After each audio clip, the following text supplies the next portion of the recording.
everybody? How's it going? It is Tuesday, September the 29th, 2020, and we are broadcasting live from just outside Toronto, Ontario, Canada. This is Fandom Empire Live. That's right. No, not the Imperial Remnant broadcast, which is this show, but rather Fandom Empire Live, which is this show. So it turned out that one of our co-hosts on getting the shows confused here. The Imperial Remnant broadcast was unavailable to make it this evening. So we figured, what the hell, why not? Let's not just talk Star Wars. Let's talk Halloween, horror, Star Wars, gaming. Maybe we'll even dive into some sports, which I'm sure will scare everybody away. What we're not going to do, though, is talk politics. I know a couple of you mentioned to me that, hey, man, the presidential debate's on, and just sort of like, I'm going to keep my political opinions to myself. It's like, cool. You can watch that, or you can watch this. Completely up to you. But I certainly was not going to not go live just because of that. Anyway, without further ado, let's bring in our round table for this evening. First up, he is a co-host over on the Rogue Sons of Star Wars podcast. Kieran, how's it going, man? Not too bad. It hasn't been the greatest day, but I'm good to go now. So if my voice cuts out, I might need to grab some water.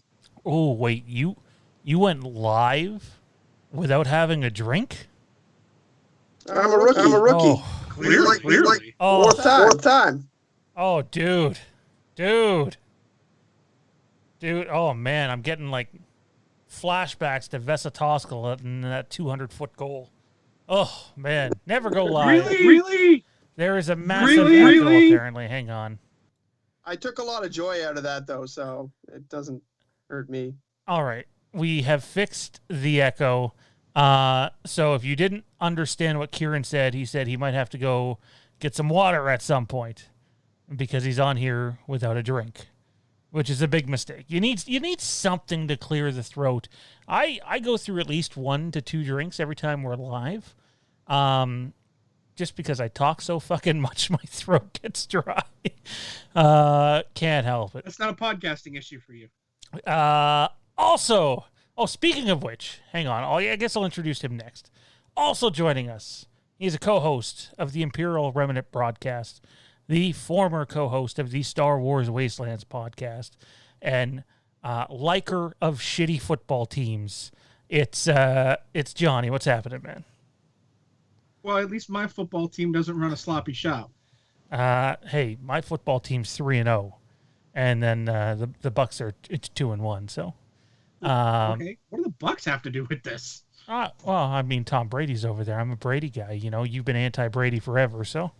I'm anti-calling him the GOAT. Whatever you say. Anyways, Johnny, I found it curious today that I had a couple of people, not just one, but 2, asking me about your well-being, which sort of made me go, okay. They say you haven't been around often. What do you have to say to that? Other than the fact you're being swallowed by a hole by the looks of it. Mostly because I have no idea what you're talking about. A couple of people claim they haven't seen you around here and they were worried about you. That's a good thing, man. People are worried whether or not you are still on this earth with the rest of us. I was completely caught off guard by this. I'm going to guess that those individuals don't watch the Imperial Remnant broadcast or don't get notified about it anyway. But Johnny hasn't gone anywhere. He's been with us each and every Tuesday night talking Star Wars. He just hasn't talked the wide range of items we talk on Fandom Empire. And also joining us tonight, the shithead in the top right-hand corner. No, I'm kidding. It's number 2 here at Fandom Empire, Tommy B. What's happening, man? Hey, hanging in there, buddy. Just, yeah, hanging in there. I think that pretty much sums it up without me getting too crazy. Hanging in there, man. And let me ask you, has your body adapted to the schedule yet of being back at at work and dealing with the kiddos and obviously being a lot busier than you were prior. You want to know what's been kicking my ass? I got cats, and I know you got cats. Oh, I don't know if I can talk publicly about this. I like cats more than you. I know I do. But I don't get a full night of sleep in my bed. Weeks go by, maybe months, before I get a full night of sleep in my bed. I get woken up. Same. Usually 1, 2 o'clock in the morning, and then I go sleep the rest of the day on the couch. They want to have a little bit of food or something. Well, a big struggle for me lately has been I'll wake up, toss and turn on the couch around 4 or 5 o'clock in the morning, and I can't get back to sleep. So I'm basically just scrolling through my phone or toss and turn trying to go back to sleep. And it doesn't really matter right now because I'm honestly only driving like 3 hours a day between the morning and the afternoon run. But yeah. Well, I see Kieran fixed his issue of no drink. He went and got himself a drink. Where's my drink? I don't have a drink. Oh, so you're going to fucking drink your... Well, I guess I'll just go fuck myself. Everyone gets a drink but me. We're already there, and we haven't done anything to grind his gears. Holy cow. It's going to be one of those nights, is it? Wow. I have to say, you know what, guys? Between me and Mike and Slade and Greg all busting our asses off on this Halloween, Haddonfield The Vanished Indiegogo campaign and teaser. It's nice to sort of just take a break from it, take a break from the Imperial Remnant broadcast, and come on here and just shoot the shit with the four of you guys, or the other three of you guys, for the next hour or so. And we're going to have plenty of things to discuss. This is the agenda for tonight. We're going to talk Halloween. We're going to talk horror. I'm sure we'll get into some comic stuff, maybe even some Walking Dead stuff. Star Wars is definitely on the agenda. Kieran and I just attended a little bit of an event. I guess you could call it an event. It was something. So there's all that good stuff. Normal things apply, guys. We will get to the chat during tonight at times. Can't promise everybody's question will be answered, or comments be read. But if you want to be sure that your comment or question gets read and or answered, send in a super chat. Everything that comes into the channel goes back into the channel. But we don't just answer super chat questions here on this channel. We get to the normal questions too. Hey, Intel Wild in the house. Speak of the devil. Super chat. Sorry I'm late. What did I miss? You missed Tommy B just going ape shit nuts for no reason. No one did anything. Wow, someone's had a little bit too much sugar today. No. Sugar. Hey, usually one of us are grinding your gears, or McMahon. Johnny is being Johnny, and he's pushing your buttons, but Me? no one did anything to you, and you throw it. I guess I'll just go fuck myself out of nowhere, and then some warrior cry or battle it's cry. It's election season. I'm losing my fucking mind. Tommy loves me. No. We're not talking about that here because I'll end up offending somebody. So, I'm sure you can find your political needs somewhere else. Before we get into the usual stuff, though, you guys know we have had, he is the co-writer and co-director of the upcoming Haddonfield The Vanished fan film and Indiegogo campaign, which people are already donating to privately behind the scenes. That hasn't even launched yet. Will launch on Monday-ish. We hope. I hope it's Monday because I'm scheduled to go on McRae Live on Tuesday, and it better launch Monday then. But Ray has been on for watch-alongs at times and been definitely a part of this channel over the last couple of months. And, Johnny, I think you might be able to comment on this best since you know the person. And I know you're having a laugh right now, but we don't need to get into the dirty, nitty-gritty stuff. Johnny and Ray's wife just don't really see eye to eye. That's putting it mildly. That said, none of us here, she's family for me, so I'd love her regardless. But she definitely had some health struggles over the last few weeks, and she battles with diabetes and ended up getting is it gangrene? Gangrene? Does that sound right? Gangrene on her foot. And I'm going to tell you right now, as much as I back up, the medical, I guess, prowess of Canada, and they're exhausted right now. Sometimes you deal with medical situations, even up here, that don't get handled properly, and you sort of get passed around, and things don't get addressed as quickly as they should. And sadly for Mary Jane, she ended up unresponsive on the weekend. Was taken into the local hospital here. Was later transported out to Peterborough, small town about an hour from here, about 2 hours from Toronto. And Monday she went through, I guess you could say, life-saving surgery to an extent. And they put some stents in her leg, and she basically had her foot amputated. So that's never an easy thing to deal with. And I brought up Johnny and her not necessarily seeing eye to eye because I know Johnny, and I know at the end of the day he doesn't want to see that happen to anybody. And this is an example for everybody out there. No matter if you're best friends with your neighbor or the guy 2 blocks down, or if someone like really likes a stupid football team like the Green Bay Packers, you never want to wish anything bad on somebody. And the things that they deal with aren't easy. This is going to be a life-changing event for their whole family, and it's tough and it's shit.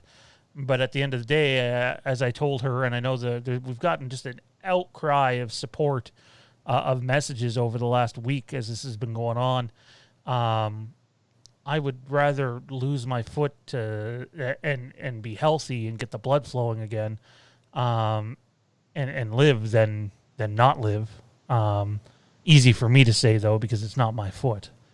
But anyways, thoughts and prayers, and if you're not into that sort of thing, well wishes, and just we're thinking of their whole family over there, and definitely I don't even know if you want to call it a recovery, but definitely all the best, and we'll see both of you guys tomorrow.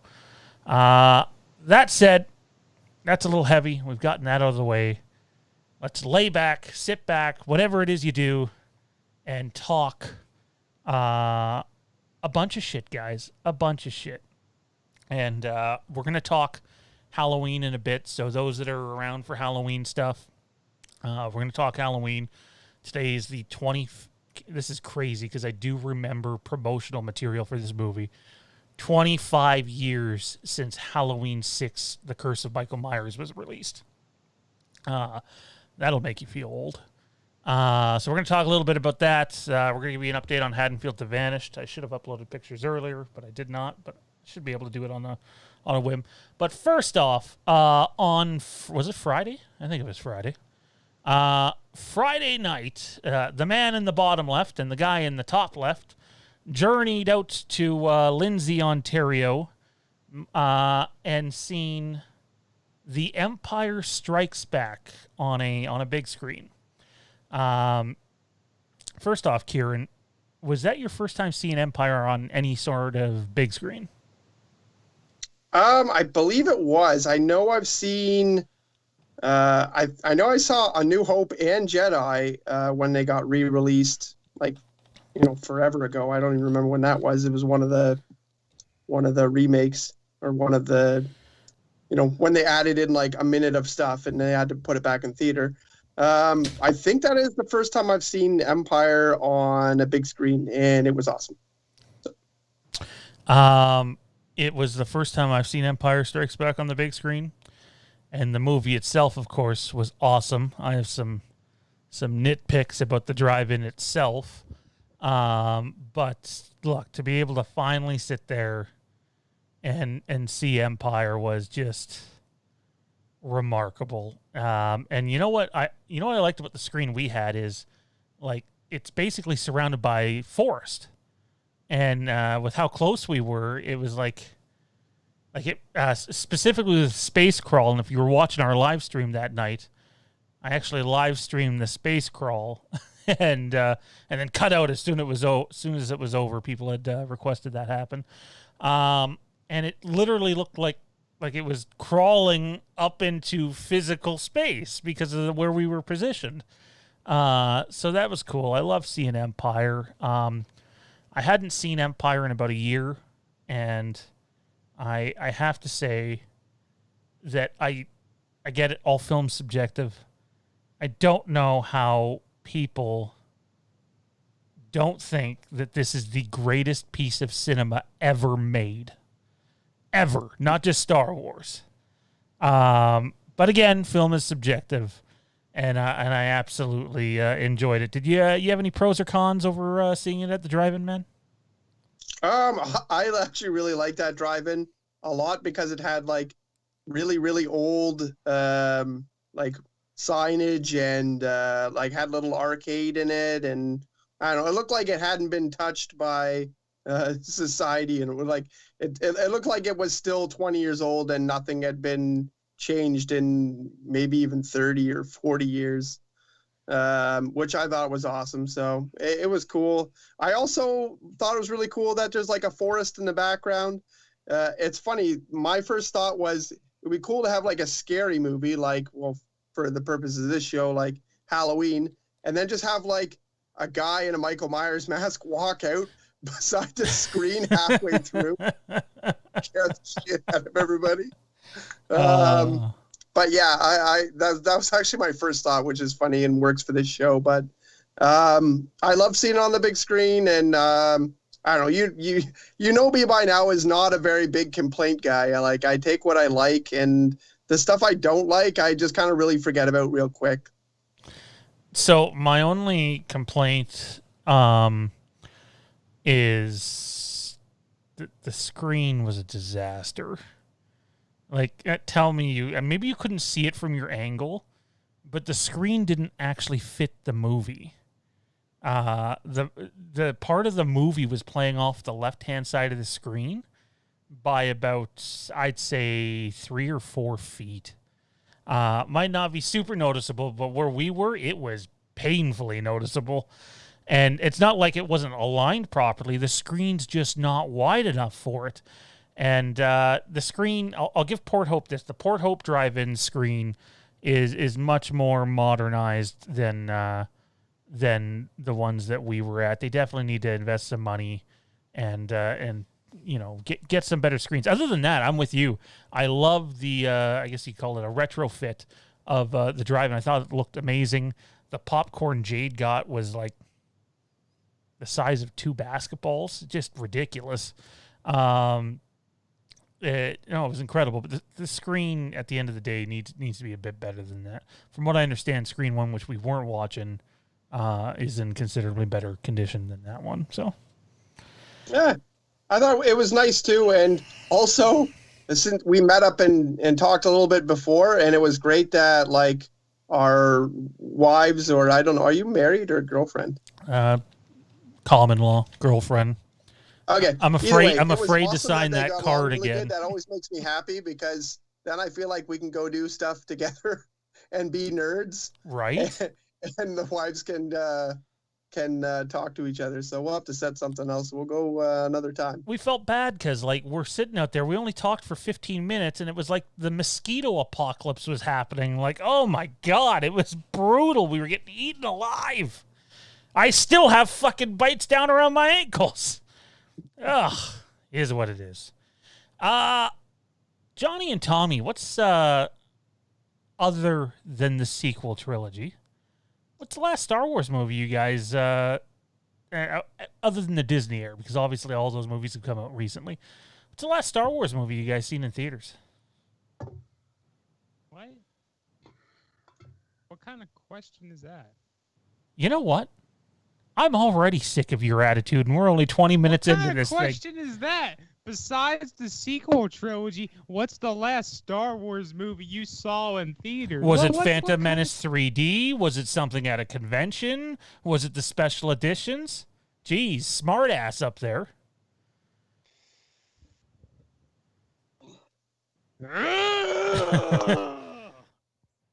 Somebody needs a nap. A nap and a timeout. I did see Phantom Menace 3D. It was a birthday gift for whatever friggin' birthday that was. We're talking several years ago at this point. And I saw all the spin-offs, the Disney era spin-offs.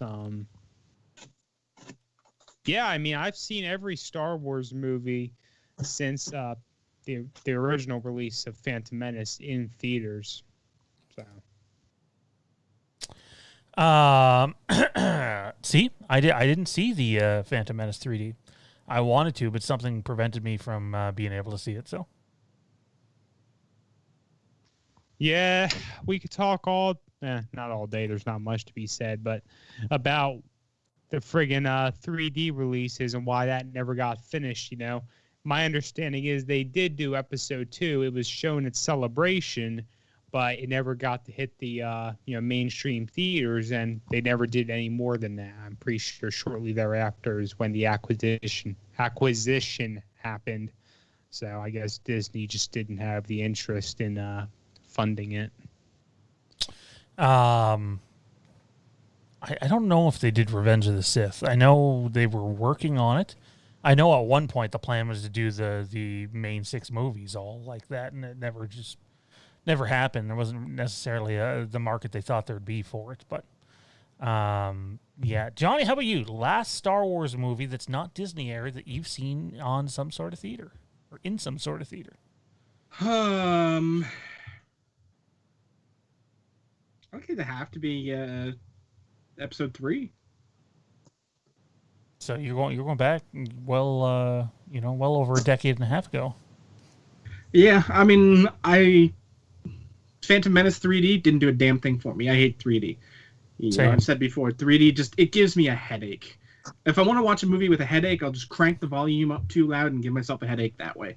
3D does nothing. But there's been like 2 or 3 movies in 3D that I've actually enjoyed, and one of them was Spy Kids 3D because I was a kid and I was the target audience, so it actually worked. Spy Kids, what a bunch of awful movies. I enjoyed them for the campiness. They weren't supposed to be good, but they were supposed to be enjoyable. For me, I watch them more as spy spoofs. But that's a different discussion altogether. But yet it'd have to be Sith, because everything since then has either been Disney or a re-release of a trilogy or I shouldn't say trilogy, because it was just, really between Sith and Disney, there was only the episode 1 re-release, wasn't there? 3D in theater? I guess Clone Wars was after that, wasn't it? I don't know. I'm watching this chat that Frank, Jade, and Intel are having right now in the chat. I'm sitting there. I'm like, don't do it. No, it has nothing to do with Jade. If I was to ever, wow, we're talking personal things here. I mean, this is a shoot the shit night, but, well, Johnny's aware of how terribly the first marriage went and the repercussions there were for that. Even though we haven't signed some piece of paper that says that we're married, I am far more married to Jade than I ever was to her. And I mean, that's not enough for some people. I know at the moment it's probably not enough for Jade, but that's sort of where I am. So, let's shift gears here. Kieran, I don't know this about you, so this might have no interest to you whatsoever. I mean, I know you play Knights of the Old Republic, but are you much of a gaming guy? I'm not a big gamer. I find games that I like and I'll play them a lot, but I don't need a game in my life. Whereas Thaden, who's normally here, has got 3 or 4 games on the go at all times. Wow. But, I don't have time for that. I just... Yeah, the last thing I got into was I replayed Battlefield 2 and or Star Wars Battlefront 2 and like started playing the space missions again. And that was like all because I knew Squadrons was coming out, and I'm going to get into that. I really like Resident Evil games, so I've been playing the remakes of the Resident Evil games. Nice. Good man. What else? The games are a lot better than the shitty live-action movies. yeah. The We don't talk movies about were those. terrible. I think I've played the original Resident Evil all the way through, and every single time it gets remade. So that's how much I like that game. I probably beat it like 30 times. So I like to go back and play the original one on a PS1 quite often. So I don't know. Resident Evil, I guess, would be my like gaming game favorite. Why don't we pose this question to the chat here? Let's get the chat involved in the show a bit here. It's sort of what Fandom Empire Live's about. Anybody who is watching or listening live, or if you're watching after the fact, go on down into the comment section down below and let us know, guys, what's your poison? What is your favorite game of all time? And what game are you currently playing, even if it's not new? So for me, if we're talking current, the last game I played was Knights of the Old Republic. Look, I just either put things off for way too long or just don't have time. My Dragon Age 3 is still sealed. Think about that. Dragon Age 3, which I think came out in 2014, 2013, something like that. Still sealed. So, and not because, hey, look, I got a sealed Dragon Age 3. Just never gotten around to opening it. So, let's see what the chat has to say. Again, guys, let us know what your favorite game is and what your poison is to play right now. Melissa Todd says PUBG and Daisy. I don't know what Daisy is, but I've certainly played my fair. You don't remember Daisy? Oh, so she has it written as Daisy, like Daisy. Daisy isn't like the flower? Okay, I'm looking at the chat and I see what you mean. I have to assume it's meant to be Daisy, and it just auto-corrected to Daisy, because I don't know of any game called Daisy as in the flower. But I mean, okay, I guess. Daisy is one of those games, in my opinion, had all the potential in the world. It's like if you want to live in like the zombie apocalypse world and play with your friends, so much potential and just massive whiff. At least the console version. That's a giant wolf. Basically what I think of Daisy. Frank Riker has a couple of things I want to read here. They're not sorry, I lost my train of thought. My wife is very happy with me. She'll love me even when my life insurance policy kicks in. He also tell her it goes to the kids. Frank also says Resident Evil is the tits. I'm playing Fallout now. Alberto says I'm not much of a gamer anymore. The important question is which Fallout, Frank? I've never played a Fallout game. Ever. I don't. I'm surprised by that. Because it would have been something you'd have enjoyed back in the day. What's that supposed to mean? Trying to say that means that you're trying to say I'm too old for that? Is that what you're trying to say? I'm not. I'm trying to Kieran's older than I am. For it anymore. By the way, let's take a moment to wish Kieran a happy belated birthday. Happy belated birthday to Mr. Kieran. Was it a good one, dude? It was pretty good. I mean, I got lots of good birthday wishes, which was great. I spent most of the day, well, I went to work, but I spent most of the day not feeling too well after that, so that wasn't great. And yeah, I don't know, whatever. I got older. Right, that's sort of what it becomes. When I was younger, I was always like, oh, what are we going to do this weekend? I posted on Facebook that I said, today for my birthday, I bought one of those little pots that you pour stuff through your nose so it irrigates, your nose, a neti pot. And I was like, That was the highlight of my birthday. Welcome to 35. Tommy looks. I mean, I thought that was pretty good. Tommy looks like a miserable old grump right now in the top right-hand corner. He's a curmudgeon. Oh, You don't man. want to know what I'm doing right now. Uh-oh, what are you doing? That just sounds so wrong. What are you doing? No, it's not wrong. I'm only watching porn. No. What is I'm wrong currently with you? playing Lego Star Wars on my iPhone. I'm currently playing Lego Star Wars on my iPhone. So you've really taken over Mondo's role of just not paying attention to the show while you're I on. think the first answer probably would have been better. You haven't talked Because to at me in least then a it can good be like, fucking yeah, I 5 relate 10 to that. minutes. Holy shit. Well, Flinner, you should have came to the drive-in. yeah, you could have Dude, driven all the way What up. the? I can't freaking believe you're fucking buying yourself a nose irrigator. That's your birthday present to yourself. Like, holy shit. Holy, I didn't fucking realize you were 35. Oh my gosh, y'all make me feel like I'm a fucking baby. You are. Yeah, in more ways than one. Yeah, More ways than one. Who pissed in this guy's cornflakes today? Like, geez, you usually can't find a pair of balls on the guy with a fucking. I didn't eat cornflakes this morning. I ate blueberry chips. Oh man, hey Intel, buy this fucking guy his pimp hat so he'll shut up. You think I'm gonna shut up if I wear a pimp hat? Motherfucker, I'm gonna talk more. Where are we here? I just lost my spot. We had some gaming questions come in. Flinner, you guys going to get PS5 or Xbox Series X? I'm more of a PlayStation guy myself. Well, let's. You're going to get a little bit of a long-winded answer here from us because I had a question for these guys. So you will get your answer in a second, Flinner. Gentlemen, obviously these two consoles are about to come out. When I was younger, it was like, oh, the new console's out. I gotta go get it. I have to have it. I have to have it right now. Gimme. But now it's kind of like, why? Why do I need the new console right now? And I can't come up with a justifiable reason.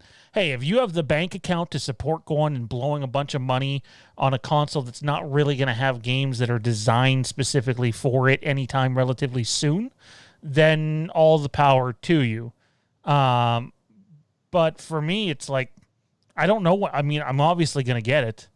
I'm really torn between waiting to play Cyberpunk until it comes out for the Xbox. Okay, is it Xbox Series X? Is that the title? Yes. Bloody hell. XBSX. I'll say that 10,000 times quick. Holy fuck. Look, I'm an Xbox guy, so I'm going Xbox. And to be honest, when you look at the specifications of the two systems, you can even work for Sony. And Johnny and I both know someone who works for Sony, so obviously he's going to be pro Sony. But him and I had a conversation literally about a month ago, and he's like, if you're just going off specs, Xbox has one up on PlayStation this time. But you buy something because it's what you want and what you think you're going to spend your time on. And for me, it'll be Xbox, but when it'll be, no time soon. Maybe next summer. We'll see. Johnny, where are you, man? I know you're a bit of a gamer. I don't know if you're, the level that you used to be. Maybe you are, but where are you leaning with this thing, and how soon? Well, I mean, I think for me, as with most generations, it'll probably end up being both. I'll end up having both. As to which one I'll get first, probably the Series X, because that's usually how it goes for me. When? That's an entirely different question. I mean, I'm not, could I run out and get one on launch day? Sure, I could, but there's really no point for me Exactly to do that because, yes, there's one or two games, and don't get me wrong, Cyberpunk is a very alluring siren song. But it's not out for Xbox One Series X or Xbox, whatever the fuck new Xbox is called. That version of the game isn't coming out till next year. If you want Cyberpunk right now, it is only for Xbox One. I'm sure you can play it on the new Xbox, because I'm pretty sure it's backwards compatible. but the Xbox, whatever the hell it's, Xbox 2, that's a next year thing. There's no launch for that. Or if there was, that probably would have reeled me in, but there is not. Yeah, I mean, I don't know. There's really nothing jumping out. Yeah. You know, it's November 19th actually for the next gen versions. This is as of a tweet from Cyberpunk official Twitter yesterday. No, 17th. Apparently my days got really lost. On the 17th, they said November 19th. So I mean, I don't know. I mean, for me, the plan right now is to wait until the spring because it lets that first wave run its course. You know, get through the first Christmas season. Let the greedy, the have-to-haves, the idiots, the morons, you know, the kind of people I'm talking about. You know, there's the hardcore gamers that have to have it launch day, good for them. And then there's the people that want to have it on launch day so that they can say I had it on launch day.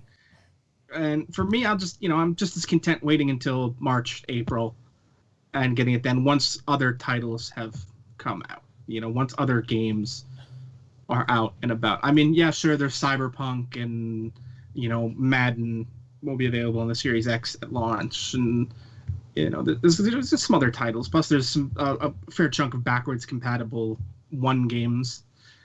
But the same is true for the PS5, you know, and I'll wait until the spring once that first wave wears off when you're actually able to go out and get it.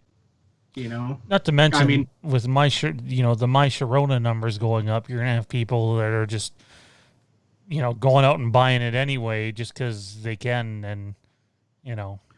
Oh, at this point for me, I think it's I'll probably get it the same way I got the Xbox One X I got sitting right next to me. You know, my Gears 5 console, and just buy it on Amazon. That's probably how I'll do it. Avoid the craziness of, you know, Corona shopping at the mall or Gears stores. 5, what a bust. Ugh. What a horrible game. It's an entirely different thing. But yeah, I figure I'll order it on Amazon and, you know, might I get it earlier than planned and get it, you know, around Christmas time? Sure. You know, you never know. But I don't know. Kieran, how about you, man? No plan. You picking up either of these anytime soon? Or would it take like a new Knights of the Old Republic 3 is coming exclusively to the Xbox Series X to get out there and purchase? Well, before I get into that, I'd just like to say, if it gets the ball rolling, I as well am a big fan of Mortal Kombat series and a really big fan of the Batman Arkham Knight series. So if anyone's a big fan of that, those are also games that I really love and have played over multiple times.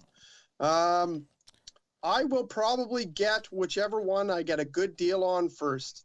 I like PlayStation's brand a little better, but it's like pretty close. Like it's not very much of a difference for me. And also I know that Thaden is going to have the PlayStation real soon with all the knickknacks. So I can try that out before I, you know, have to buy one for myself. I don't know. I've never really liked PlayStation's interface from the time they got to PS3 and up. That's just me. Tommy B, when and what? So here's the thing. I own a PS4 and I own an Xbox One. And I don't use it, either of them. My life's been too freaking busy. As far as how much time and such I've put into both consoles, neither of which, let me clarify this. I've never bought a console for release. Never bought a console probably on its release year. But I've put more time into the Xbox. I am a pretty diehard Halo fan since Halo 2. I even have some of the novels and such. I'm not good enough to be a competitive player, though, but I do multiplayer, too. Having said that, traditionally, Sony has gotten some exclusives that I really have been invested in at different points throughout the PlayStation's lifespan. We could talk to Jack and Daxter series, we could talk Ratchet and Clank, but all of those, they're mostly old stuff. And the game kind of changed with some stuff getting to be a little more cross-platform and what have you. So, as far as exclusives and what grabs me, what grabs my attention, what holds me, it's always Xbox. But the problem is, for the past year and a half or so, I haven't had as much time for gaming as I would have liked. I would say I'm probably going to go Xbox, realistically, but it's probably going to be a year or two after the launch, and we'll see. I hopped on board with the Xbox One, I would say a year or two into its launch. I paid $350. I got Halo the Master Chief Collection for free with it. And yeah, I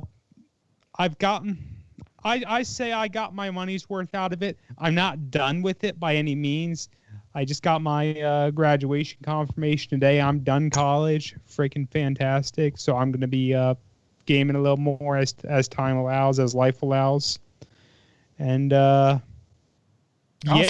Yeah. Congratulations on that. Thank you. PlayStation, Xbox One, they both got good stuff for different people.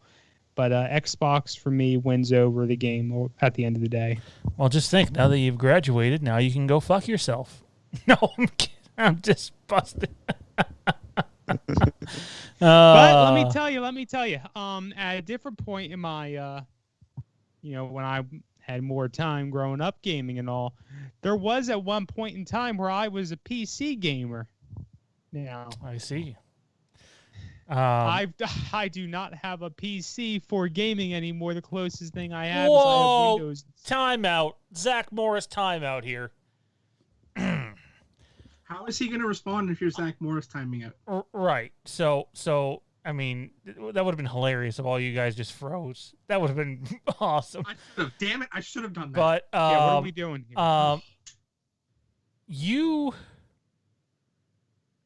Pardon me. What did you just say? You don't have a PC that's good enough for gaming?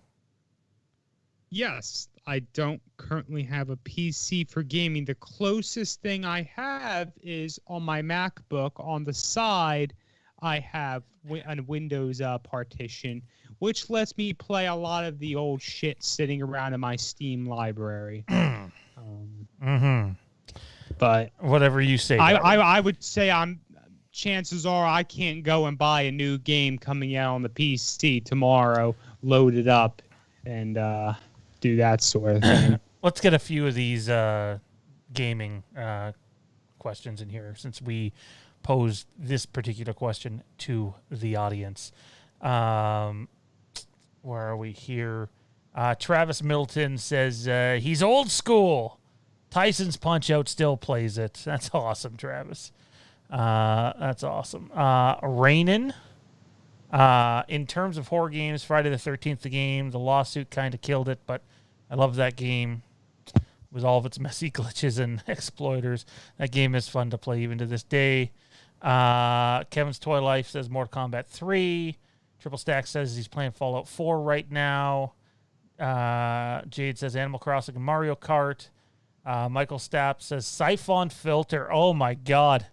I used to play the Siphon Filter demo on the old PS1 demo disc all the time. Just, wow. Someone said Silent Hill. We got a bunch of happy birthdays to Kieran in here. See that? The audience loves you, dude. Someone says Tommy's dumb. Big shock. Tommy is Cocoa for Cocoa Puffs. Isn't it Cocoa Pebbles? No, it's Cocoa Puffs and Fruity Pebbles. For Cocoa Puffs. It was both. Both are a thing.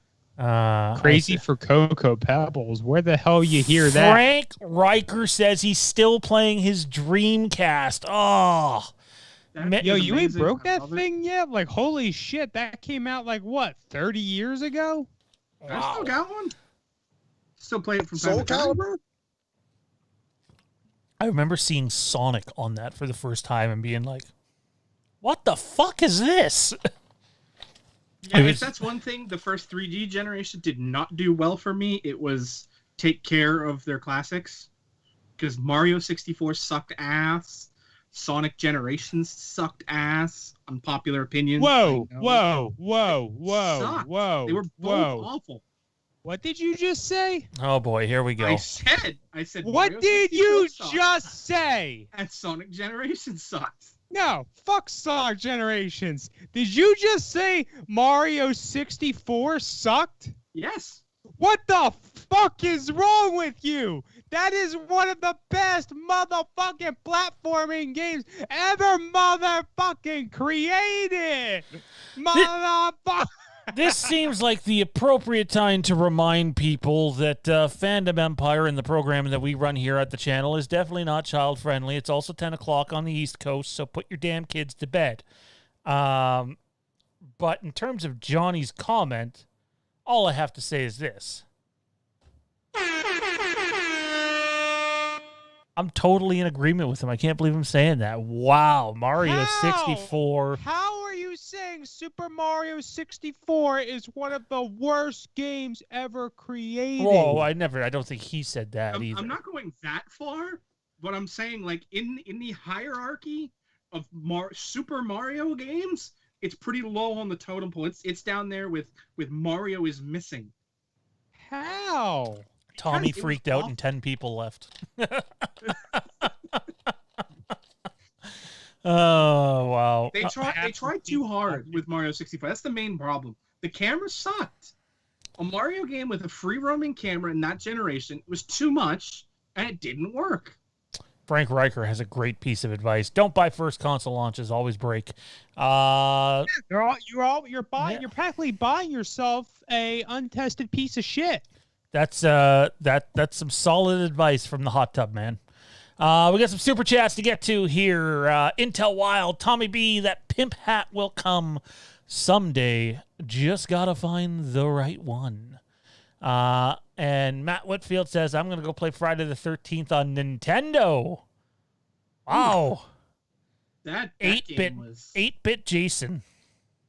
Oof. And then Intel Wild says, get him, Tommy. Hear that, Johnny? Intel Wild is encouraging Tommy to go after you. So look. I can understand some frustration with the camera. I can, if you're not working it and what have you.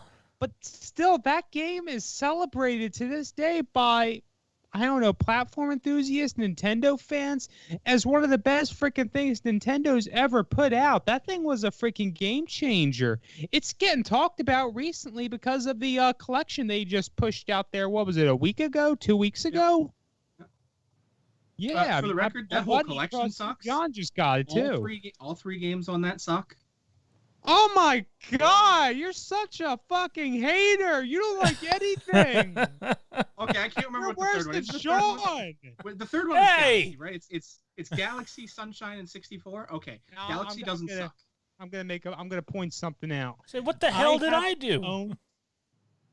I haven't owned a Nintendo console, not a handheld, a console, since I owned a GameCube very, very briefly at the end of its life when you can only buy them used because I wanted to play Pokemon Coliseum, I think, to tell you the truth. That game was awesome. But I never played Sunshine. I did play a few other games because friends had a GameCube throughout its life. Stupid. Never played it. I always had interest in it because of the water jetpack, but I never played it.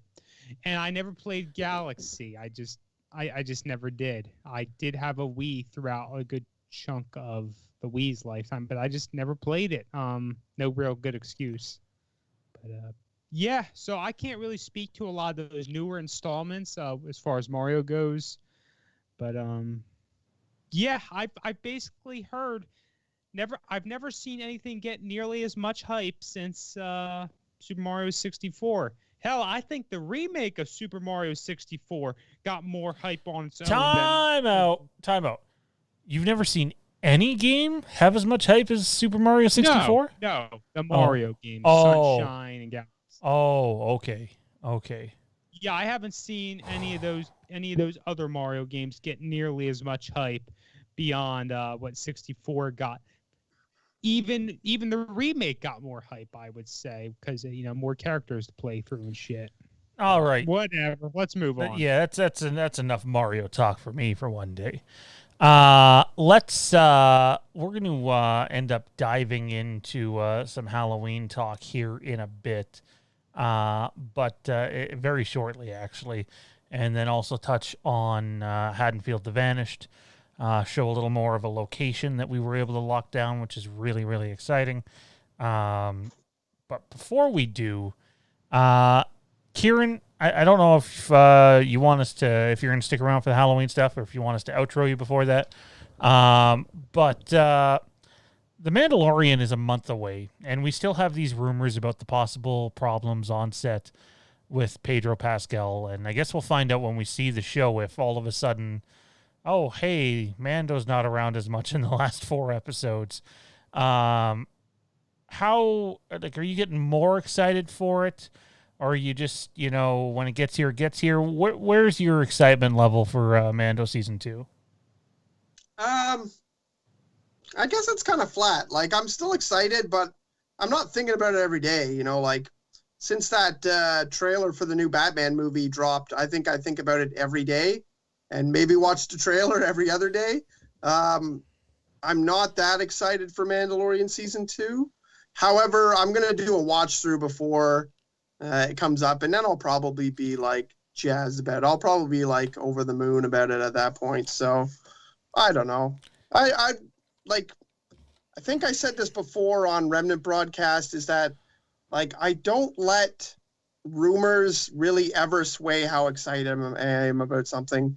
It doesn't really tell me at all how good it's going to be. I could be oh, well, the Mando is only going to be on the first half of the season, and then it'll be again about something, someone else. And I'll be oh, well, we'll see how that goes. I'm not going to let it sway my opinion at all, even if it's a director change, or even if they say they had to rewrite something.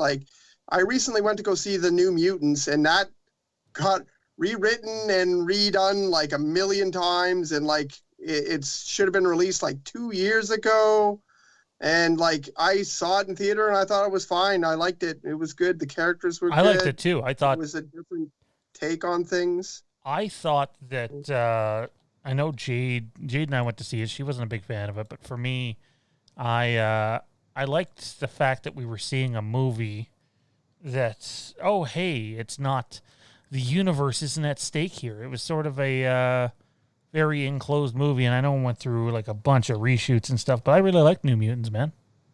Yeah, it got tossed around as much as a movie can, and actually still released. And you can go and look up articles. It got really, really, really beaten up, and it still ended up fine. In my opinion, I thought the characters were awesome. So, but that's just I didn't let the fact that all these problems happened with it, and apparently they changed the movie entirely, the whole sort of vibe about the movie got changed. But I didn't let that bother me into not going to see it or whatever. I was okay, cool. Well, I still like X-Men. I'm a really big X-Men universe fan, as I got a giant X-Men tattoo, if you can see it on there too. But yeah, I didn't let it sway me, and then I was happy. So why get upset in the interim, being oh, well, it's not going to be good. It's not going to be good. Just let it come, and if you like it, you like it, and if you don't, then don't go see it again.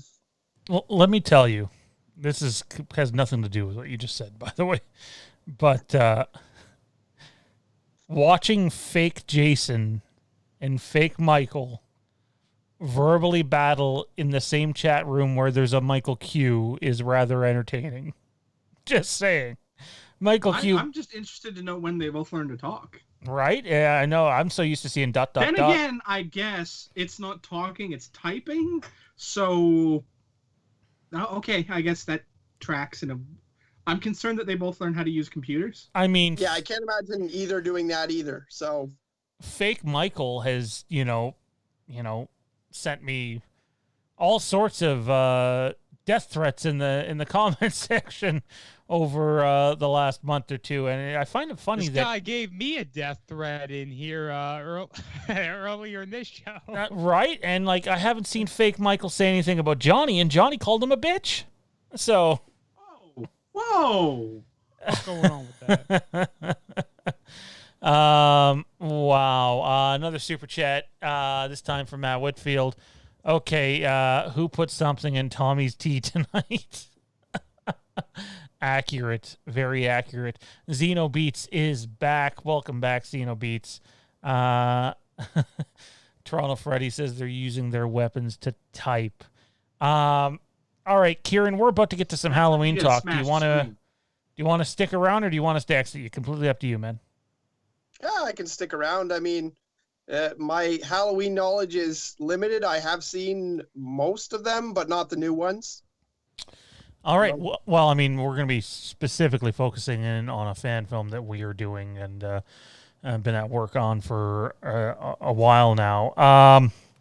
Oh, cool. You'll be able to let's react go to, then. yeah, I mean, you guys probably just see me saving the images on the computer. So, but all right. So the way our final, I guess, segment of tonight is going to work is we're going to talk a little bit about the Halloween franchise in general, the fact that it's been 25 years since Halloween 6.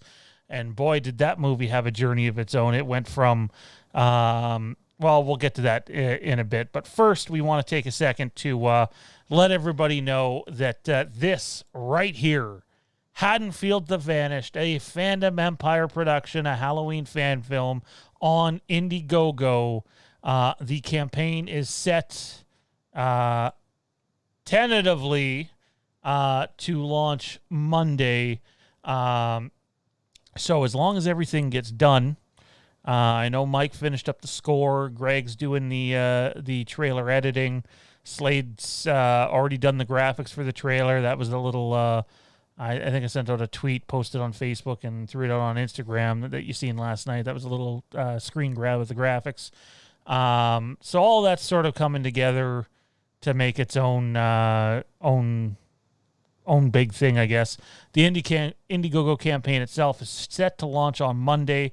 We've already had a couple of backers back us, which is more than a couple of people want to donate ahead of time. Indiegogo takes, I think it's 5%, plus also charges an international fee, and which I think I can't remember how much the international fee is, but basically anything that comes in via Indiegogo, and most of our audience is American, they're going to get charged this fee because we're Canadian.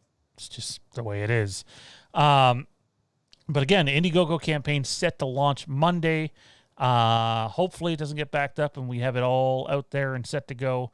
And then I believe I am supposed to appear on McRae Live on Tuesday, as long as we get the Indiegogo campaign out Monday. So busy times ahead. Extremely busy because I have no time this weekend. My oldest guy is going to be down, and when that happens, all this stuff sort of takes a back seat. And I think we're going to go pumpkin picking on the weekend. So that's nice. Without further ado, though, just like the way the rest of the show has worked. If you want to send in a super chat, feel free to send in a super chat. We'll read it on air, and anything that comes into the channel goes back into the channel. Melissa Todd is saying that I'm not Canadian. What the hell are you? I don't know. That might be one of the most offensive things I've ever heard. I'm not only... If you're not Canadian, what the hell am I? I'm not only Canadian, I'm very proud to be Canadian and don't want to be anything else. I'm not Canadian. So... I wouldn't hate being Australian or British, but I'll stick Canadian, thank you. I'm not Canadian. I mean, I wish I am sometimes. Particularly with all the highlights I'm currently reading. All right, so let's talk about Haddonfield The Vanished here for a couple of minutes, and we'll move on to the Halloween franchise and wrap up. So our movie is a sequel to Halloween 4, since Halloween 5 is complete and utter dog shit. We have worked quite hard on this. It's nice to finally see something come together. Some of the equipment start to roll in. But one of the big things that we were looking into during this was we needed to rent a location to shoot our entire third act. Well, let me tell you, renting locations during a pandemic, not so easy. And then we found this location here, guys, which I'm going to share with you, and you guys can give your thoughts on this. And yeah. So I'll show, I guess the main image first is we are going to spend... Sorry, Kieran, I'm going to cut you off and just sort of let Johnny and Tommy be on the screen. You and I will be cut off. This little location here, believe it or not, is a little 2-story cabin, quite literally in the middle of nowhere, just outside North Bay, Ontario. It is so far in the middle of nowhere that there is legitimately no plumbing. There's an outhouse there. And we are bringing our cast and crew as long as the pandemic doesn't, put a stop to it, out there in, I believe it will be mid-November. And we're going to spend about 2.5 days out there shooting an entire third act of a movie. It's going to be crazy. And you know what? We kind of, you start searching for... Basically, we were looking at cottages that we could rent for 3 or 4 days, and the prices were just horrendous. Couldn't believe it. Would have skyrocketed the Indiegogo campaign. And then through means that I don't really want to give away publicly here, we fluked into this. Now, when you see this, guys, this image that's up here of the cabin, does this not feel like something right out of a horror movie? Thoughts? Well, I mean, it definitely looks scary to me. That I wouldn't want depends. to stay over there. I couldn't hear either one of you guys. It sounded like you were talking over one another. We were, unfortunately. I said, that depends. Is Deliverance a horror movie? Sean's on an episode of House Hunters. To me, it was just perfect for the setting we wanted. We wanted to be able to film somewhere that was like, oh, hey, not only is the story that we're telling, I don't like to use the word scary for the movie that we're telling, but very creepy. I don't know, I don't know about the rest of you guys. I wouldn't want to be up here alone with someone. It just, 2 people alone in this cabin that you literally have to take an ATV trail to get to. It's makes me feel uneasy. Sorry, Kieran, what was it you said? Oh, I pretty much said the same thing. I said I would not want to stay there for a weekend. That would not be my idea of fun. I probably would be worried that Michael would be there. So. We're filming an actual Michael Myers is somewhere out there. Turns out he was real. Or, like his Canadian equivalent. Michelle. It's freaky. Tommy, any thoughts? Looks like a spooky shed with a window. Spooky shed with a window. It's got a good vibe to it. It's to me, it's perfect for what we're looking for. It's a little more creepy than maybe we were intending to, or intending to get. But I'm with Kieran on, if Jade was randomly like, oh, you want to see if we can go get that cabin for a weekend, just the 2 of us? No, thank you. No, I'm good. But the fact that there's going to be about a dozen of us up there makes me feel a little more comfortable. What do you think, Johnny? Would you spend a weekend there alone? I don't know. Does it have electricity? It does. We've established there's no indoor plumbing. It does. It has electricity? It does. Yeah, that's actually not that bad. I mean, the outside looks disturbing, but without seeing the inside, I can't really say, because I mean, it could be, it could be extremely nice inside. It's a whole different thing. Not we see the outside, and the outside looks awful, but with some of those country places, you can't really judge a book by looking at its cover, sort of thing. I'm sure it's a lavish mansion inside. But I mean, like, Johnny's actually right. It is. I can't show any of the inside right now, but it's actually fairly well kept inside. You wouldn't think it is what it is inside, right? So, this is a back shot of the cabin right now, and like, it's almost like, hey, did we accidentally run into Jason Voorhees' house? Yeah, see, that's a much bigger threat than running into Michael, I think, because Michael was an urban serial killer, whereas Jason liked the forests and the camps. So I think Jason's a bigger threat. And that being said, I'm not telling anybody I'm going there. That's for sure. As a get away from the world weekend, it'd probably be nice. Yeah, as long as the outside has floodlights. I'm really glad that we're going to be too busy filming for basically the entire time we're up there, other than sleeping. That's I don't know, the fact that it made me feel uneasy. It made me think, okay, maybe hang on, let's fix that. Maybe we're on the right track here.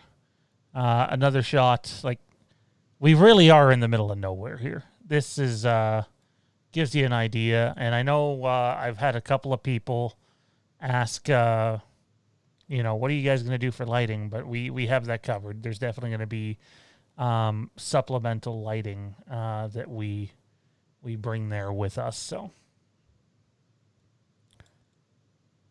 and then I have one. Where are we here? This would have been easier if it was preset.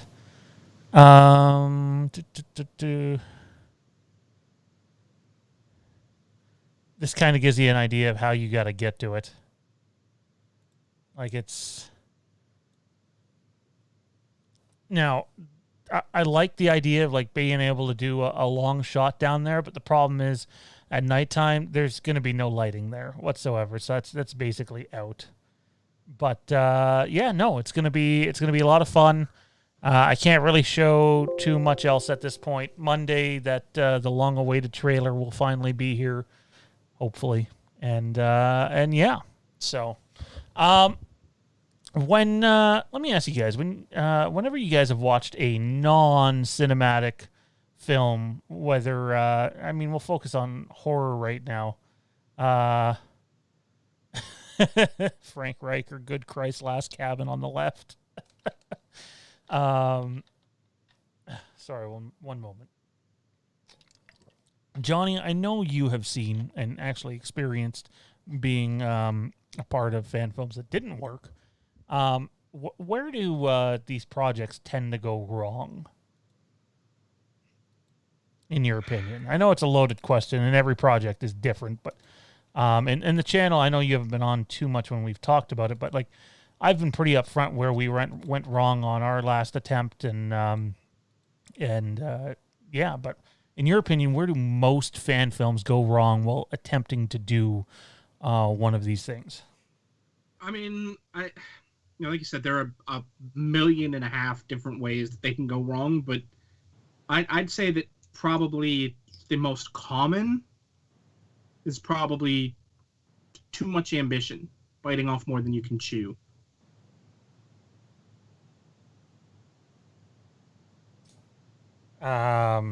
Yeah, no, it is. I feel very confident that we haven't bitten off more than we can chew, and we know exactly where we're at. Having a cast that is committed as the one that we have too definitely helps. Again, though, and I mean, even a project like It's Me, Billy that Dave and company are doing are at the mercy of this pandemic right now, because the pandemic can shut everything down. So you plan as if you can do something, and then maybe you can't. The chat is just on fire right now. Although somebody may or may not have compared Johnny to Donald Trump. But we won't go there. I don't think I've ever been so insulted in my entire life. Frank's like, I'm still laughing at Johnny's head disappearing now and then. Anyways, I know a bunch of you guys have been messaging me privately and posting in here and when's the campaign launching, etc. Right now, the plan is this campaign right here will launch on Monday, October the 5th. And unlike most Indiegogo campaigns, we're not going to be running for 60 days. We don't have time for 60 days. Right now, the plan is, in honor of Halloween, do a 31-day campaign, and we think there's a good chance we'll reach our goal, and that'll allow us to go and do what we want to do. All right, now that all that self-promotion is over, let's get into what's probably going to cause a bit of a fight. Let's end the night talking about what is your favorite horror franchise. And I don't think we're all on the same page here. So how is this going to cause a fight? Do you see what's happening in the chat? No, I don't have that pulled up right this second. Yeah, well, I mean, the chat has basically been Halloween versus Jason for the last, who knows how long. I've been seeing that shit a lot lately. I guess it's because we're getting into October, getting into that season. Folks are revisiting more and more stuff. Absolutely. Johnny, let's start with you, man. Favorite horror franchise and why? Oh, that is a ridiculously loaded question. It is, and it's the final one of the night. Oh man. I think my favorite would probably have to be Nightmare on Elm Street. Oh, Toronto Freddy's going to be all over that one in a good way. Yeah. And as for why, it's simple. You love the remake. Fuck you very much, sir. That is a blood insult on that. That is a blood insult, sir. That is just, oh. How dare you? Yes, on the day of my daughter's wedding. Oh, that's just, oh dear Lord. No, as for why, because it is what it is. You know, it's been the same since the start. There's never been any of those questions of what are you? You know, like what, you know what Freddy is from the jump. You know, and let's be real, he's the most, I don't want to say personable, but he's the most charismatic because he actually talks. So he has that going for him. You know, he has that charisma, and let's be real, Robert Englund is awesome. You know, he's scary, but he's charismatic and he's witty and funny and whatever he needs to be. But it's the most relatable because every single person has had a nightmare. Literally. You know, so it's something we've all experienced in some form or another, and the idea that what happens in your nightmares can actually happen to you is a terrifying thought. I know. And I love it for that. Because it is real. It's in that sense, you know, that nightmares becoming real is relatable because let's be real, I can't speak for you guys, but I certainly know if I had a nickel for every time I'd woken up, you know, falling in a dream or hurt in a dream and I actually felt that pain or that feeling of falling when you first wake up, it you know, it gets you for a second. And the idea of that actually being real is just, I love it for that. And to be perfectly honest, up until the remake, I enjoyed every one of them. There was no quantifiable stinkers for me. You know, every other franchise, there's been ones that you watch and you're like, ugh. They didn't keep beating a dead horse when the genre changed. They just let it go. They tried with New Nightmare to bring it back, and that was different because they did the whole fourth wall thing, which was interesting. but they didn't keep beating it when it was dead. It hasn't been remade over and over and over again. And there's always been one directive, creative mind at the top, unlike any other horror franchise. That's why, for me, Nightmare on Elm Street, bar none. I mean, I think it's debatable whether or not there are any stinkers in there. But Nightmare, I think, is always a solid pick. Sources tell me that Frank Riker's favorite horror franchise is, in fact, that of Scream, is what's being reported by sources. So before I get to Tommy B and Kieran, though, the chat, I'm going to let you guys know right now, get your questions in. We'll do about 5 or 10 minutes of AMA. Anything you guys want to talk about, absolutely anything that's non-politics. You want to talk Halloween, horror, Star Wars, Haddonfield The Vanished, Indiegogo, whatever you guys want, get your questions in the chat now, and we will read them in 5 to 10 minutes, or for 5 to 10 minutes. So AMA time, ask whatever you like, starting now. Kieran, man, your favorite horror franchise and why? Actually, I really liked all of Johnny's points. I do. That was the first, like, if you would have asked me a couple of years ago, that would have been it. But I had only watched Nightmare on Elm Street and Friday the 13th to that point. I was like never interested in Halloween. And then last Halloween, like actual Halloween, I DVR'd all the movies and I watched them, and I'm pretty confident saying that Halloween is my favorite out of them all. So good man. My favorite Halloween movie is Halloween 4, which makes me really excited for the project that you guys are doing, because I think I was in the chat one time for this show, or for the Halloween show, and I talked about how much I love the ending of 4 and how much 5 just didn't really work. Yeah. So I'm like on the same page as Johnny with how amazing Freddy is, and he's an amazing character. When it comes to Halloween, I actually really like anything that has to do with Loomis and Michael. I like things like kind of go into the backstory. I like anything that's kind of cerebral. So like if we could, dive into why Michael is the way he is more, or like what, the more they do that, the better. What? And, no, not the better. Sometimes sounds less. Like somebody who would love the Rob Zombie movies. Oh, I mean, unless it's I don't I'm know. having a nightmare right now, and it's not on Elm Street. Fuck. I very much enjoy psychology in real life. So I took a couple psych classes when I was in college, and they were awesome. And I like to find out why people are the way they are. But anyways, Halloween's it. And it's funny because I've only been a Halloween fan for a year. I haven't seen the new ones. I've seen 1, 2, 4, 5, 6, and you could have stopped at 1, 2, and 4. Yeah, I think I watched part of H2O when I got bored.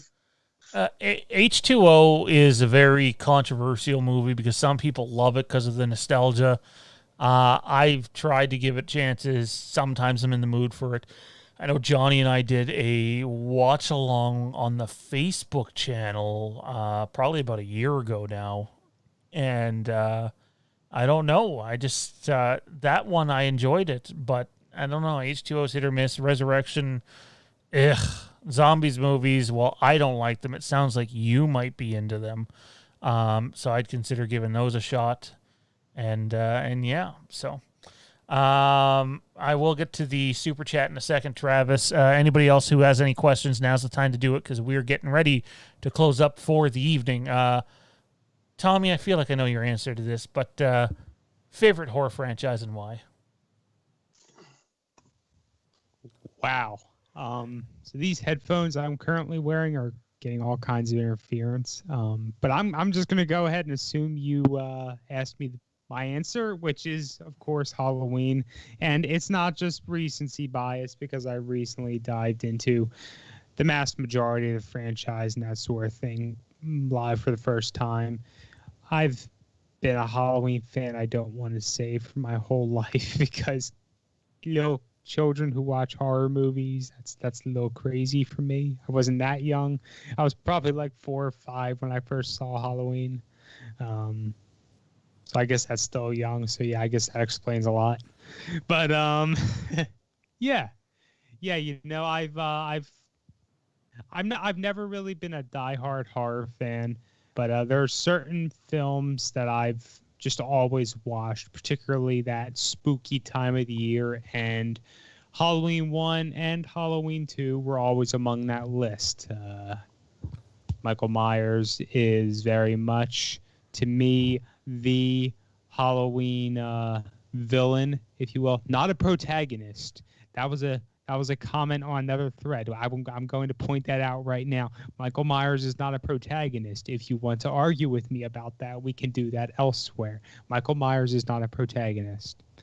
Michael Myers is a villain, and damn good one. So yeah, I would just argue favorite franchise Halloween. Period. Exclamation mark. I don't know, man. I think Michael is so loved that people just want to see him. Michael Myers cannot be a protagonist. A protagonist is a good character. Well, I got news for you, buddy. When I watched 2018 for the first time, and I won't spoil too much since Kieran hasn't seen it, but when I'm watching H18 for the first time, I'm sitting there and I'm going like, I want Michael to kill Laurie. I'm just like, yes, but do that it. Doesn't Gut her like a protagonist. Fish.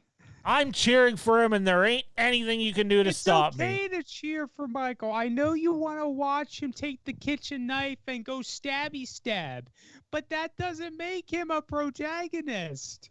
It's okay to cheer for the antagonist in certain things. This is one of them. Horror movies. I'm pretty sure a protagonist just moves the story forward and drives what is happening. I don't think they're necessarily a good guy. I literally just looked in the chat for a second, and all I see is Intel Wild say, "Don't let Sean see that." And I look up, and like, even though it's not the next message, the first thing that I see is 4 okay, but like 5 better. And inside, I'm just doing this. What?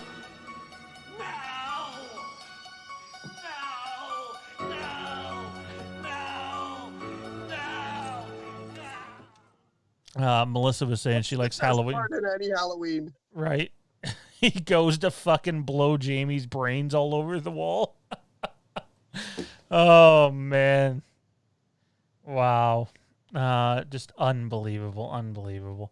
All right. Let's turn things back over to the chat. By the way, protagonist. I'm just fucking with you. I cheer for him, though. Travis Middleton, if Michael talked, what would the scene consist of, and what would involve... if Michael talked, what would the scene consist of that would involve him talking, and what would you like him to say? I don't know. Maybe he'd say something along the lines of... 6 bodies, Sheriff! That's how many people I've killed before I come to your little town. Or, I don't know. Travis, I like you, buddy, but I gotta be honest, I don't want Michael talking. Like Rob Zombie's Halloween 2. Ugh.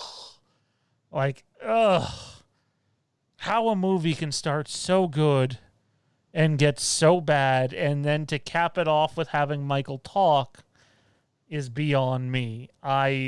I don't know. Why do we have to keep going back? It's like I managed to repress the fact that he actually made Michael speak from my memories. Like I banished it into a deep, dark corner because it's so stupid. And now you got to bring it up again. Why you got to do that? I don't have a good answer for this one, guys. I don't. I hate it because Travis super chatted, but it's like I'd never have him talk ever. Or, maybe if he did talk, maybe he lifts the mask up so it's just sort of on the top of his head, like that famous Nick Castle picture where he's drinking the Dr. Pepper through the mask, and he walks up to Laura and he's like, "Hey, how you doing?" And I don't know. That would just be so wrong on so many levels. Our real daddy is actually Loomis. I don't know. Who, like, do any of you guys, what would you have Michael say? I mean, he could be like, I could see if he could talk, he would only say like one word at a time. He would like, he would have a hard time doing it. I wouldn't want him to talk like in full sentences. Like if he was able to say like Stroud or something like that, then, that wouldn't bother me so much. But I can't imagine him saying a full sentence. The only thing that comes to mind is like in the second Dumb and Dumber movie, the second actual Dumb and Dumber movie, where he's like, "Fooled you." Like I was kidding the whole time when he pretends he's in a mental hospital. Oh God, Alberto takes the mask off. He's just like, "Trick or treat, motherfucker!" Fucking Busta Rhymes style. Tommy, what would he say, man? You're writing the movie. What does he say? I can confirm this. Spoiler alert, Michael does not talk in Haddonfield The Vanished. Or does he? Michael just talks the whole movie. The whole movie is Michael as a Walmart greeter. That's our sequel to Halloween 4. Tommy? I'm leaving this Skype call. He shouldn't talk. He shouldn't. Period. He should be mute. Given the fact that he's been mute his whole lifetime, he should not be able to speak even if he wanted to. He'd probably say The Last Jedi sucks. But that's just me. I could say that. Thaden's not here right now. Frank Riker says, "Gotta go, guys. Be safe. Love you. Take it easy, hot tub, Frank. Take it Bye-bye! easy." We're almost at the end of this thing anyways. I'm seeing if we missed any questions here. Oh, hey, don't I get a crack at that one? Oh, for some reason I thought you said you didn't want him to talk. What does he say? I mean, I don't want him to talk, but to answer the question of how he would talk, if I was in the writer's chair and they came and said, "Okay, Michael has to talk in this film, make it work," I don't think it can be audible words. I don't. It shouldn't be his lips moving. If Michael was ever to talk, I think for me it would have to be an inner monologue. The voice in Michael's head, because it's there. It has to be. When I was afraid, I was petrified. It just breaks into the Halloween musical. And I think for me that would be the only thing that makes sense. If you were to do a movie that dove into the depths of Michael's insanity. And I don't think you can do that, because I think the only way you could have ever done that was in a Dr. Loomis world. If you can't have Dr. Sam Loomis sitting in a chair across from Michael, you can't have that happen. Because he's the only one that could get in Michael's head, in my opinion. This is beginning to sound like Rob Zombie's Halloween. Okay, but not stupid. I don't know. I'm talking like Donald Pleasant Sam Loomis, not Malcolm McDowell and his. What, you didn't like? It's me, Samuel. I mean, Malcolm McDowell was funny when he was asking for milk. Oh, but I said 2%. Exactly. I was teeing you up for that because I actually enjoy that rendition you do. It's comical. I enjoy it, but it can't really work any other way, in my opinion. And it can't. I mean, unless it's literally Michael's dying breath, and he says something, it can't work. And if he were, what would he say? Who knows? Any option from saying Laurie's name to "I loved you" to there's hundreds of different options, but that doesn't make any of them good. When I think of Michael speaking, it reminds me of one of the reactions we got the other day during our drive along. So we let it slip that in Haddonfield The Vanished, Michael Myers is not the only villain. There is another villain that is basically, I'd argue equally as important, and it's not the Man in Black. And someone was just like completely blown away, like, "What? How can this be?" And it's like, well, it's a fan film, and this is the direction we chose to take. And I sort of compare it to, if someone was to make Michael talk, only our idea we think is good and that one's not. But yeah, Alberto says, sounds like Kieran prefers Joe Grizzly's adventures in the bathroom instead of John Carpenter's adventures in the bathroom. That's gold.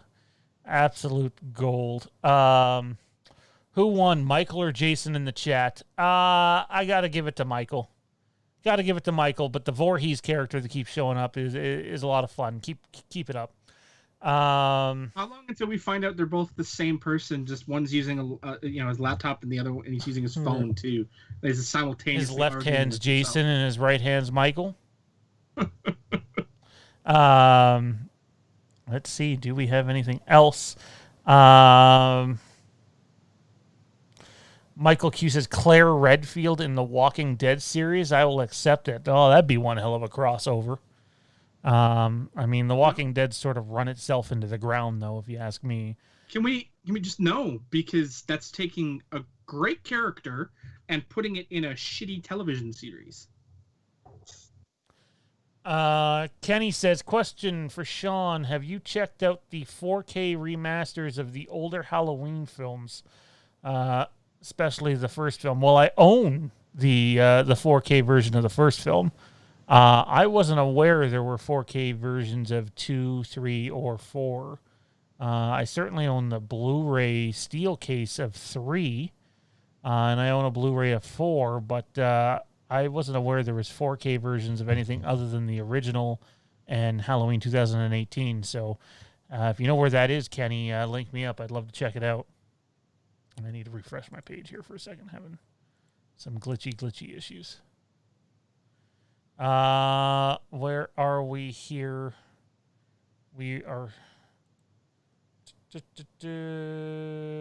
I lost my spot, guys. That's not good. No, that looks like that's it.